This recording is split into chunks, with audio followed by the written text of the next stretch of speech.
మా జీవితంలో ఈ ఆంధ్రాలో తిరుగుతున్నప్పుడు అప్పుడెప్పుడో లవకుశ చూసాం, మళ్ళా శంకరాభరణం చూసాం. మళ్ళీ ఇన్నేళ్ల తర్వాత ఒక నిజమైన కథను చూసాం. కథ మాకు భక్త కన్నప్ప గురించి తెలుసు, అర్జునుడి గురించి తెలుసు.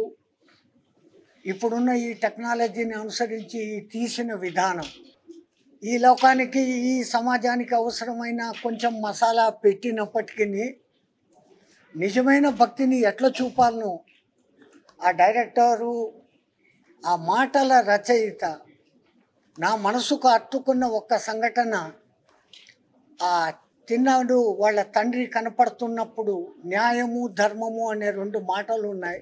పదే పదే చూస్తే తప్ప దాని లోను అర్థాలు తెలియదు. మన సనాతన ధర్మం యొక్క మొత్తం రూల్స్ అక్కడ చెప్పబడినాయి. తిన్నడి కథ అందరికీ తెలిసిందే, కానీ నేటి సమాజానికి అవసరమైనటువంటి అద్భుతమైనటువంటి ఆ డైలాగులు రాసిన మహానుభావుడు ఎవడో, అసలు వీళ్ళు తీసింది అటువంటి వాడిని ఎన్నుకున్నారు.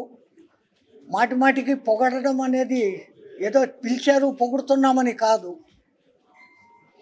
ది ఫ్యాక్ట్ అద్భుతమైనటువంటి చిత్రం. సన్యాసులు మాకు మళ్ళీ రెండోసారి చూడాలనిపించింది. ఆ రెండు పాటలు లేకుంటే అది మా సన్యాసి బుద్ధి,